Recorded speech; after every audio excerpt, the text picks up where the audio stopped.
오늘 제목은 아브라함을 등장시키시는 하나님, 아브라함을 등장시키시는 하나님이라는 제목으로 말씀을 같이 생각해 보도록 하겠습니다.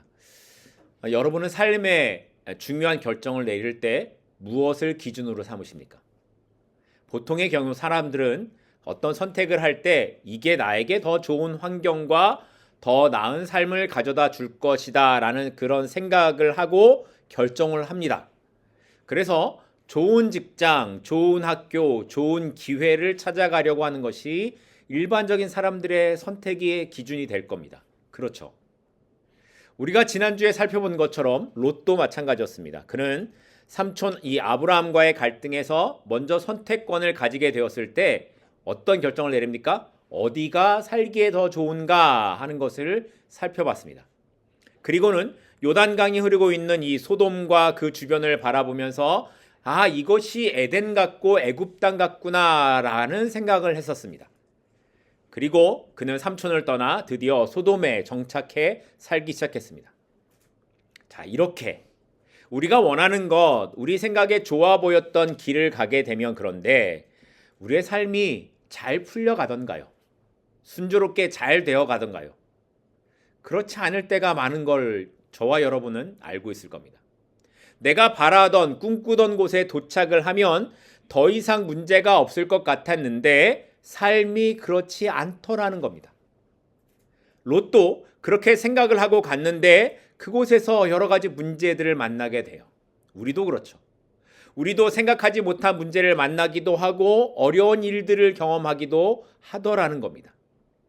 내가 원하고 이것이 최선이다 생각해서 열심히 살아가기는 했는데 그 길 끝에 평안만이 기다리지 않는다라는 것을 우리는 알고 있습니다.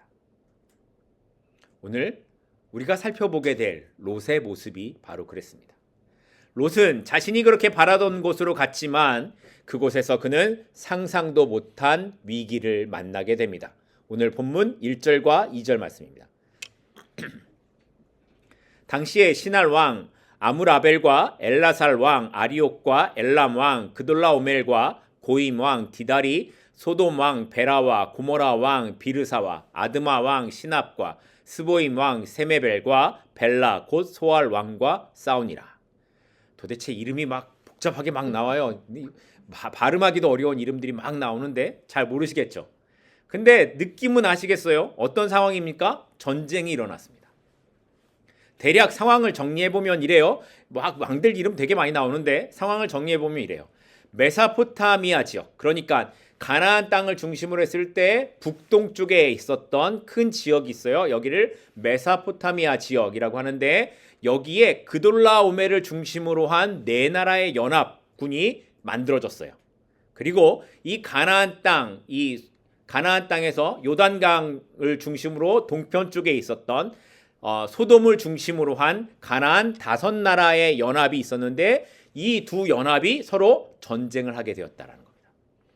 물론 성경에 왕이라고 기록을 해서 나라의 연합이라고 제가 표현을 하고는 있지만 당시의 나라의 개념은 지금 우리가 생각하는 나라의 개념과는 달라서 이 도시국가, 부족 형태의 어떤 나라라고 생각하시면 될 거예요. 그러니까 작은 도시 형태의 국가였습니다. 아무튼 이렇게 북쪽의 4나라와 남쪽의 5나라가 연합해서 전쟁을 하게 되었는데 그 이유가 뭐였는가? 4절에서 이렇게 기록을 합니다. 오늘 본문 4절입니다. 이들이 12년 동안 그돌라오멜을 섬기다가 제13년에 배반한지라. 12년 동안 소돔을 중심으로 한 이 가나안에 있는 5나라의 부족들, 이 나라들이 북쪽에 있는 이 그돌라오멜에게 조공을 바치면서 섬기고 있었어요. 그런데 13년째 되던 해에 이 가나안에 있는 5나라, 이 사람들, 왕들의 마음이 바뀌어서 이젠 우리가 당신을 섬기지 않겠어 라고 이런 식으로 나온 겁니다. 그 전에까지만 해도 덤빌 생각도 못하고 있었는데 아마 13년째 되던 해에 이 사람들에게 뭔가 힘이 좀 생겼나 봐요. 그래서 이젠 당신들을 섬기지 않겠다라고 이런 식으로 나오는 겁니다. 이제는 우리가 너희들에게 조공도 바치지 않을 거야 라고 거부하는 거죠.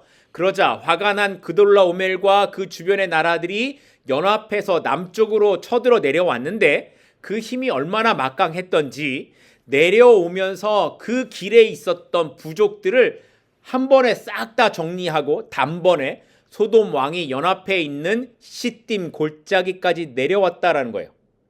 자, 그러면 이 전쟁의 결과가 어떻게 되었습니까? 오늘 본문 11절, 12절 말씀입니다.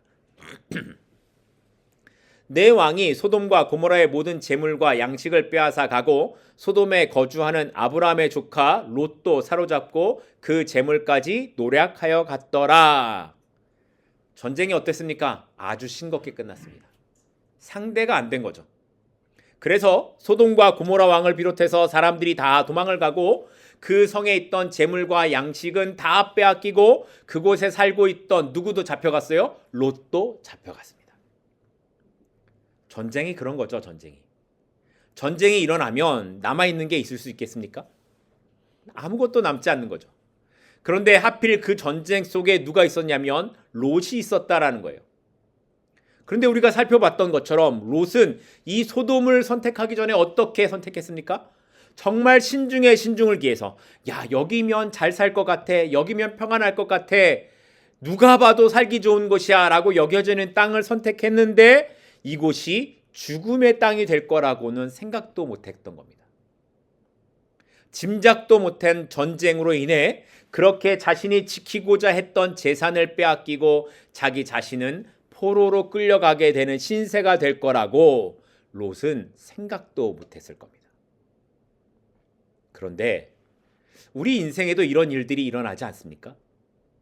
이곳이라면 안전할 거야, 이것만 성공하면 잘 될 거야 라고 생각하며 선택했던 결정이 전혀 생각하지도 못한 사건으로 인해 무너질 때가 있다라는 걸 우리는 알고 있습니다. 사업이 너무 잘 되는 거예요. 그래서 막 투자를 했어요. 그런데 IMF가 터졌습니다. 그래서 갑자기 회사가 부도가 나버렸습니다.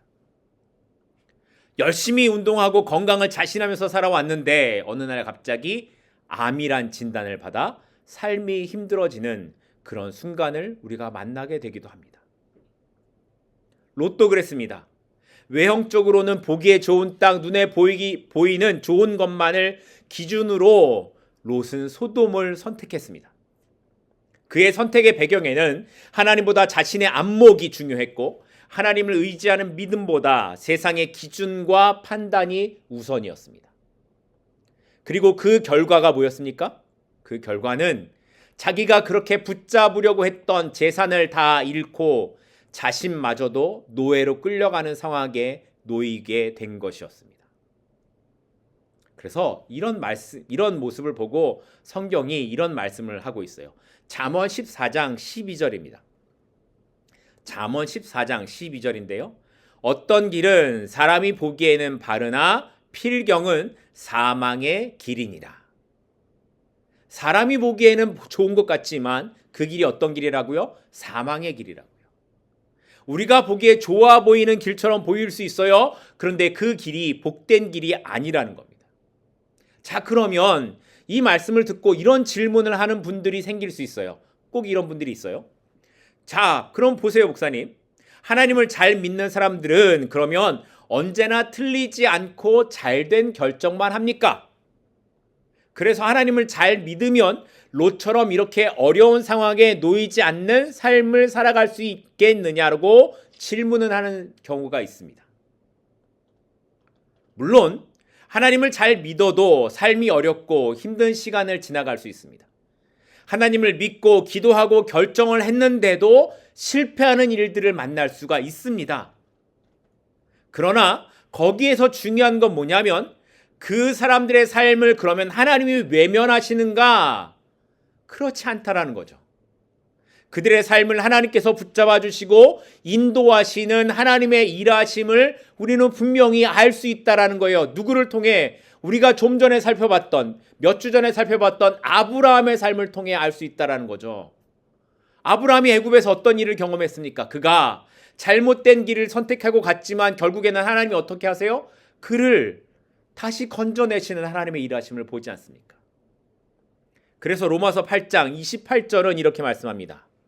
우리가 알거니와 하나님을 사랑하는 자 곧 그의 뜻대로 부르심을 입은 자들에게는 모든 것이 합력하여 뭘 이룬다? 선을 이루느니라.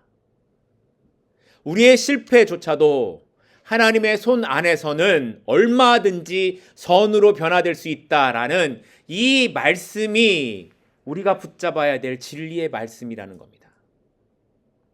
그러니 어떤 삶을 살아야 됩니까? 하나님께 붙잡힌 바 된 삶을 살아가야 된다는 거예요. 우리가 우리의 연약함을 하나님 앞에 고백하고 그 하나님의 인도하심을 구할 때 하나님께서는 얼마든지 우리의 실패를 선으로 바꾸시고 우리의 길을 새롭게 인도해 가시는 능력의 하나님이시기 때문입니다. 그러니 어떠한 경우에라도 누구를 바라보라고요? 하나님께 기준을 두고 하나님을 바라보는 삶을 살아가는 저와 여러분이 되기를 바랍니다. 자, 그런데 오늘 본문 13절을 보니까 이렇게 이 두 전쟁이 끝난 다음에 이 전쟁이 이 두 연합군의 전쟁에서 끝나지 않고 다른 곳으로 갑자기 튀어가요. 어디로 튀어가느냐? 13절 말씀입니다. 도망한 자가 와서 히브리 사람 아브람에게 알리니 그때에 아브람이 아모리 족속 마므레의 상수리 숲을 근처에 거주하였더라. 마므레는 에스골의 형제요 또 아넬의 형제라. 이들은 아브람과 동맹한 사람이더라. 자, 보세요. 아브라함이 마므레의 상수리 숲을 근처에 살고 있었대요. 이게 어딘지 모르시겠죠? 그럼 마므레는 어딜까? 마므레는 지금으로 말하면 헤브론 지역을 말해요. 헤브론 지역에 아브라함이 살고 있었는데 그 헤브론 지역에 누가 있었냐면 마므레는 에스골의 형제요 아넬의 형제라 뭐 이렇게 나오고 있으니까 에스골과 아넬이 그 주변에 같이 살고 있었다라는 걸 우리가 알 수 있죠. 그 아브라함은 이들과 동맹을 하면서 잘 살고 있었다라는 거예요. 그런데 어느 날 이 헤브론, 이 마므레에 살고 있었던 아브라함에게 한 히브리인이 찾아와서 이 전쟁에 관한 이야기를 합니다. 소돔의 5나라 연합군이 전쟁에서 패했고 당신의 조카 롯도 포로로 잡혀갔다 라고 말하는 거죠. 그러자 이 말을 들은 아브라함이 어떻게 합니까? 자기가 기르고 훈련했던 사람 318명을 데리고 단까지 쫓아갔습니다. 이 가나안 지역 북쪽 끝까지 쫓아가는 거예요. 자, 그러면 여러분 보세요. 아브라함이 이 북쪽 연합군을 쫓아갔다라고 하는 이 결정이 쉬운 결정이었을까요? 아브라함한테 318명이나 되는 사람이 있었으니 해볼 만한 거 아니야 라고 생각하십니까? 그런데 롯을 구하기 위해 아브라함이 싸워야 되는 사람들은 그냥 동네 건달들이 아니라 어떤 사람이에요? 막강한 힘을 가진 연합군들이었습니다. 심지어 이들은 소돔의 5 연합군을 박살내고 지금 기세가 한껏 올라와 있는 그런 상태였습니다. 그런데 이런 사람들과 그냥 자기 집에서 훈련했던 이 318명의 사람들을 데리고 싸움을 하겠다라고 나서는 건 사실 말이 되지 않는 일입니다. 그럼에도 불구하고 아브라함은 망설이지 않고 그들을 쫓아갑니다. 이 말은 다시 말하면 롯을 구하기 위해 아브라함이 자기의 생명은 물론이고 자기의 모든 것을 걸고서 싸우겠다라고 나선 의미를 하고 있는 겁니다. 자, 그러면 아브라함이 이런 결정을 내릴 수 있었던 이유가 뭐였을까요? 물론 롯을 구해야 된다. 나의 조카 롯이 붙잡혀 갔으니 그 사람을 구해야 되겠다라는 마음이 컸기 때문인 건 당연합니다. 하지만 롯을 구해야 된다라는 마음 하나만으로 아브라함이 자기의 생명을 걸고 상식적으로 상대가 되지 않는 이 전쟁을 하러 갈 수가 있었을까요? 여러분, 아브라함이 어떤 사람인지 아십니까? 우리가 살펴봤듯이 아브라함은 자기 생명을 구하기 위해서 자기 아내를 누구라고 속였어요? 자기 누이라고 속이고 애굽 왕에게 넘겼던 사람이에요. 자기 살기 위해서. 그런데 그런 사람이 지금 상대가 되지 않는 이 전쟁을 하겠다고 북쪽 끝까지 쫓아가고 있는 겁니다. 아브라함이 달라졌어요. 아브라함이 어떻게 이렇게 달라질 수 있었을까요? 이유가 뭘까요? 아브라함이 누구를 믿었기에? 하나님을 믿었기 때문이라는 거예요. 아브라함은 애굽에서의 경험을 통해 하나님께서 자신과 함께 하신다는 것을 믿게 되었습니다. 그는 애굽에서 자신의 연약함을 처절하게 느끼는 동안에 하나님께서 이 상황, 그 어려운 상황을 어떻게 역전시키시고 자기에게 은혜를 베푸셨는가, 자기를 어떻게 구원하셨는가를 경험했습니다. 그리고 롯과의 갈등에서도 땅을 양보한 후에 하나님께서 자신에게 주시는 약속의 말씀을 다시 한번 확인할 수 있었습니다. 그렇게 그는 하나님께서 자신의 삶을 이끌어 가시는 것을 삶을 통해 경험하면서 살아가고 있었던 겁니다. 그렇기에 그의 삶의 어떠한 결정에도 아브라함은 이제 하나님을 믿는 믿음이 그의 삶의 바탕에 깔려 있었다라는 거예요. 우리의 삶에서도 때로는 상대가 되지 않는 전쟁과 같은 상황에 마주하게 될 때가 있습니다. 모든 조건이 불리하고 한 걸음 내딛는 것조차 두려운 상황을 만나게 될 때가 있습니다. 하지만 그때에 오늘 말씀이 우리에게 질문하는 건 이거예요. 네가 그런 상황에서도 하나님을 믿을 수 있어? 라는 거죠. 물론 우리의 삶이 아브라함처럼 늘 그렇게 믿음으로 걸어가지 못할 수도 있을 겁니다. 때로는 주저앉고 때로는 실패하고 때로는 두려움에 놓여 있을 수도 있을 거예요. 그러나 하나님께서 나와 함께 하신다는 것을 믿는 그 한 걸음, 그 한순간을 붙잡고 일어날 수 있다면 그때 우리의 삶이 더 깊이 하나님을 알아가는 순간이 될 것이라고 생각합니다. 바라기는 아브라함의 하나님께서 오늘 나의 하나님 되심을 믿으실 수 있기를 바랍니다. 아브라함과 함께 하셨던 하나님께서 오늘 나의 삶에 동일하게 일하시며 나를 인도하시고 함께 하신다는 그것을 믿고 여러분의 삶에 멈춘 그곳에서 다시 일어날 수 있는 우리 모두가 될 수 있기를 축복하고 소망합니다. 이렇게 이제 전쟁에서 승리하고 사람들과 재산을 되찾아가지고 돌아오는 이 아브라함 앞에 오늘 본문 말씀을 보면 두 사람이 등장을 하게 되어 첫 번째 사람은 누구냐면 18절 말씀에 나오는 멜기세덱입니다. 18절 말씀입니다. 살렘 왕 멜기세덱이 떡과 포도주를 가지고 나왔으니 그는 지극히 높으신 하나님의 제사장이었더라. 18절 말씀에서 살렘이라고 하는 지명은 대부분의 학자들이 예루살렘의 고대 지명이었을 것이라고 해석을 합니다. 그러니까 예루살렘 지역에 있었던 왕이라는 거죠. 아무튼 이 멜기세덱은 죄송합니다. 멜기세덱은 그 살렘의 왕이자 또 뭐였다라고 기록합니까? 하나님의 제사장이었다라는 거예요. 하나님의 제사장. 그런데 여러분 좀 이상하지 않으십니까? 지금 이 당시에 하나님의 제사장이 어디 있을까요? 지금 아브라함을 하나님이 부르셔서 아브라함을 통해 언약의 백성들을 만들어 가시는 그 초기 단계에 있는 거잖아요. 그런데 하나님의 제사장이 등장을 해요. 이상하지 않습니까? 당시에 아브라함만이 하나님의 택함을 받은 사람이라고 알고 있었는데 갑자기 멜기세덱이 등장을 하고 이 사람은 왕이면서 하나님의 제사장이었다라는 거예요. 어떻게 하나님의 제사장이 있을 수 있을까 하는 질문이 생기는 거죠. 그래서 어떤 학자들은 노아의 후손들 중에 하나님을 아는 사람들이 있었고 이런 소수의 사람들이 하나님의 계시를 알고 전하는 삶을 살아가고 있지 않았을까라고 추측을 하기도 합니다. 그리고 또 어떤 학자들은 히브리서 6장 말씀에서처럼 멜기세덱을 예수 그리스도라 지칭하고 있기 때문에 아브라함을 찾아온 이 멜기세덱은 하나님께서 나타나신 것이 아니었을까라고 추측을 하기도 합니다. 어떤 것인지 아무도 잘 알지 못해요, 사실. 아무튼 그만큼 멜기세덱은 갑자기 성경에 나타난 인물이라는 거예요. 이런 이 멜기세덱이 이제 아브라함이 승리하고 돌아올 때에 아브라함에게 떡과 포도주를 제공하고 그를 축복하면서 이런 말을 해요. 중요한 건 이제부터예요. 20절입니다. 너희 대적을 내 손에 붙이신 지극히 높으신 하나님을 찬송할지로다 하매 아브라함이 그 얻은 것에서 10분의 1을 멜기세덱에게 주었더라.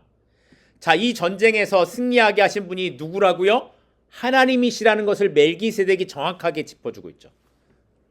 전쟁에서 돌아오는 아브라함에게 멜기세덱을 통하여 하나님이 말씀하시는 게 뭐예요? 이 전쟁은 내가 이기게 한 거야 라는 것을 말씀하고 있는 거죠. 그리고 그 말을 들은 아브라함이 멜기세덱에게 자기가 얻은 것에서 10분의 1을 주었습니다.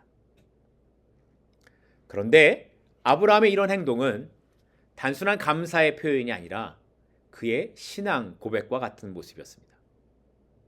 그는 전쟁에서의 승리가 자기의 능력이 아닌 하나님께서 하신 것인 것을 고백하는 마음에서 물질로 하나님께 드린 거였습니다.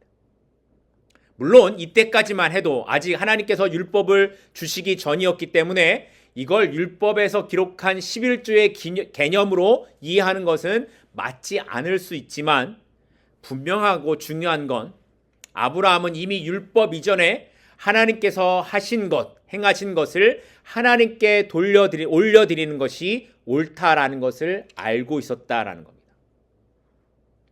그리고 이 멜기세덱 다음에 만난 사람이 누굽니까? 소돔 왕이 나타나고 있죠. 사실 아브라함의 전쟁으로 인해 가장 많은 혜택을 본 사람이 소돔 왕입니다. 그는 북쪽 나라 그돌라오멜에게 반항했다가 완전히 모든 걸 탈탈 털린 그런 사람이 되고 말았습니다. 그런데 아브라함이 쫓아가서 그 모든 것을 다 되찾아 줬으니 얼마나 고마웠겠습니까? 그런데 이렇게 고마운 마음을 가져야 될 소돔 왕이 이런 말을 해요. 21절입니다. 소돔 왕이 아브라함에게 이르되 사람은 내게 보내고 물품은 네가 가져라. 소돔 왕의 의도가 뭘까요? 네가 한 수고에 대해서 네가 이 물품을 가지는 걸로 이 일을 끝내자, 이런 말을 하고 있는 거예요. 뭔가 선심 쓰듯이 소돔 왕이 야, 물건들은 다 네가 가져도 돼 라고 말하고 있는 거죠. 그런데 소돔 왕의 이 계산이 맞는 걸까요? 사실 전쟁에서 이기게 되면 어떻게 됩니까? 패한 사람의 것들, 그게 재산이든 사람이든 그건 다 승자의 몫이 됩니다. 그러니까 소돔이 그돌라오멜에게 패했기 때문에 그 소돔의 모든 건 다 그돌라오멜의 것이 되었어요. 그런데 아브라함이 전쟁에서 다시 이겼기에 이 그돌라오멜의 것은 다 누구의 것이 되는 거예요? 아브라함의 것이 되는 게 맞는 거예요. 여기에 소돔 왕의 분깃은 없습니다. 그런데 마치 소돔 왕은 선심 쓰듯이 아브라함에게 물품은 네가 갖고 사람만 나에게 보내라 라고 말하는 거죠. 자, 그런데 아브라함이 어떤 대답을 합니까? 이렇게 대답을 해요. 아니야, 다 네가 가져가. 다 네가 가져. 왜냐하면 혹시라도 그 재물을 가지고 네가 나를 부자로 만들었다고 말할까 봐 나는 실 한 오라기조차도 가지지 않겠다라고 말하고 있는 겁니다. 여러분, 아브라함에게 복을 주시는 분은 누구십니까? 하나님이시죠. 그런데 소돔 왕이 아브라함이 부자가 된 것은 자기 덕분이야 라고 이렇게 말할까 봐 아예 싹을 잘라내고 있는 겁니다. 그런데 그렇다고 하더라도 여기에서 아브라함이 그 재물을 갖는다고 하면 그게 문제가 될까요? 아브라함이 그 재물을 다 가진다고 해도 아무도 뭐라고 할 상황이 아닙니다. 그럼에도 아브라함은 재물을 다 거절합니다. 난 그거 아니어도 살아. 이런 거죠. 난 그거 아니어도 살아. 그런데 이게 쉬울까요? 솔직히 우리는 물질에서 자유롭지 못합니다. 아무리 부자가 천국에 들어가는 것이 어렵다고 말씀을 하셔도 우리의 마음에는 뭐가 있어요? 야, 나도 부자로 한번 살아봤으면 좋겠다라는 생각이 있습니다. 그런데 아브라함은 뭘 경험했습니까? 부유함이 자기 노력으로 되는 것이 아니라 하나님이 주시는 것이다 라는 걸 그는 애굽에서 경험했습니다. 그러니까 소돔이 주는 재물, 그거 아니어도 난 괜찮아, 그거 아니어도 난 살 수 있어 라고 자신 있게 말하는 거예요. 아브라함은 얼마든지 할 수 있지만 하지 않는 겁니다. 이 모습은 자신이 하나님을 신뢰하는 이 믿음의 표현을 하고 있는 것이기도 하고, 또한 그것으로 나는 세상과 다른 길을 가는 사람이다 라는 것을 보여주는 신앙의 표현이기도 했습니다. 그렇다면 우리는 어떻습니까? 우리는 예수 그리스도의 제자로 살아간다라고 말을 하는데, 정말 우리는 하나님을 신뢰하는 삶을 살아가고 계십니까? 삶으로 우리는 세상과 다른 길을 가고 있다, 세상과 다른 방법으로 살아가고 있다라는 것을 보여주고 계십니까? 아브라함을 통해 오늘 성경이 우리에게 말씀하고 있는 건 정말 내가 의지하고 있는 것이 무엇인가를 확인해 보라는 말씀입니다.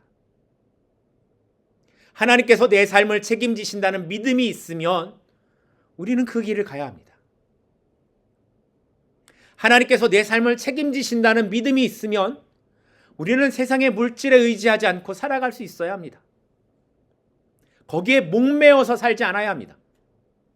세상과 같은 길이 아니라 세상과 다른 길로 가더라도 하나님께서 채워주신다라고 말할 수 있는 믿음이 우리에게 있어야 합니다.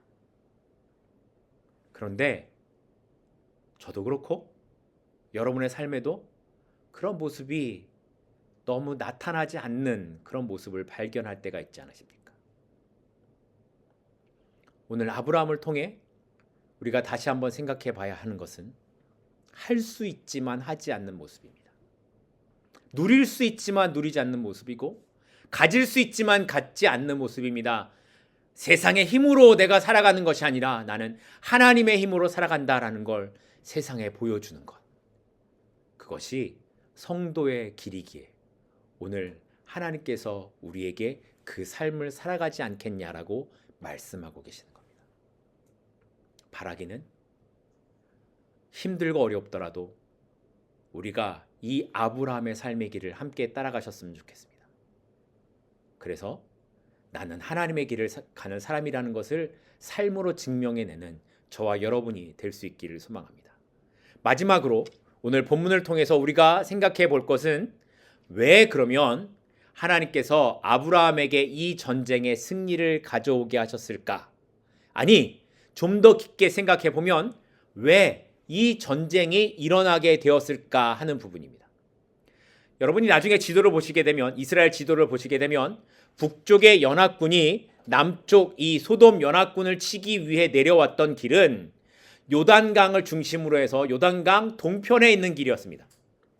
그래서 요단강 서편 산 위에 살고 있던 아브라함은 이 전쟁에 대해 전혀 알지 못했습니다. 그런데 그동안 잘 지내던 소돔 사람들이 하필이면 롯이 이사 온 후에 이 북쪽 사람들에게 배반을 하고 전쟁을 하는 거예요. 그리고 하필이면 그곳에 히브리 사람이 있어서 아브라함에게 롯에 대한 이야기를 하게 되는 거예요. 그리고 하필이면 북쪽 연합군이 자기들이 왔던 길로 돌아가지 않고 아브라함이 살고 있는 산동네 길로 돌아갔다라는 거예요. 무슨 말입니까?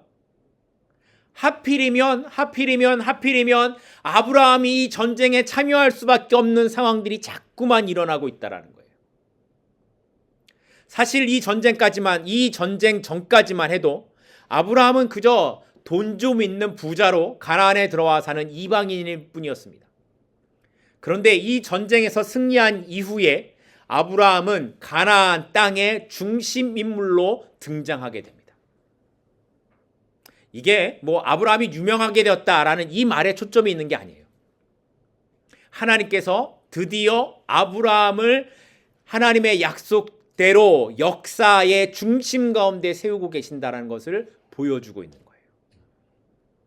그러니까 아브라함에게 롯이 잡혀갔다라는 소식은 분명히 좋지 않은 일이었지만, 하나님께서는 이 모든 일을 통해 아브라함을 가나안 땅의 주역으로 등장시키는 일을 계획하고 계셨다라는 겁니다. 그런데 오늘 우리의 삶에도 하나님의 일하심이 이렇게 나타날 때가 많이 있습니다. 때로는 실패와 낙심되는 상황에 놓이게 되는 일들, 왜 이런 일들이 나에게 일어나는가 하는 상황을 만나게 될 때가 있습니다. 그런데 하나님께서는 그 모든 상황을 통해서 오늘 나를 향한 하나님의 계획을 이루어 가고 계시는 중이시라는 겁니다. 하필이면 왜 이런 일이? 하필이면 왜 이런 일이라고 생각하는 그 일을 통해 하나님이 일하고 계신다는 겁니다. 그래서 때로는 나의 실패와 고난조차도 하나님의 손 안에서는 은혜의 도구가 될 수 있다는 것입니다. 그러니 우리의 어떤 상황에서라도 다시 일어나 하나님께로 우리의 믿음의 눈을 뜨는 저와 여러분이 될 수 있기를 소망합니다. 하나님은 틀림없이 지금도 우리의 삶 속에서 일하고 계십니다. 오늘 그 하나님의 일하심이 저와 여러분의 삶을 이끌어가고 계심을 믿으시기 바랍니다. 이 사실을 잊지 않고 믿음으로 오늘 하루를 하나님만 의지하고 살아가는 저와 여러분이 될 수 있기를 간절히 소망하고 축복합니다. 기도하겠습니다.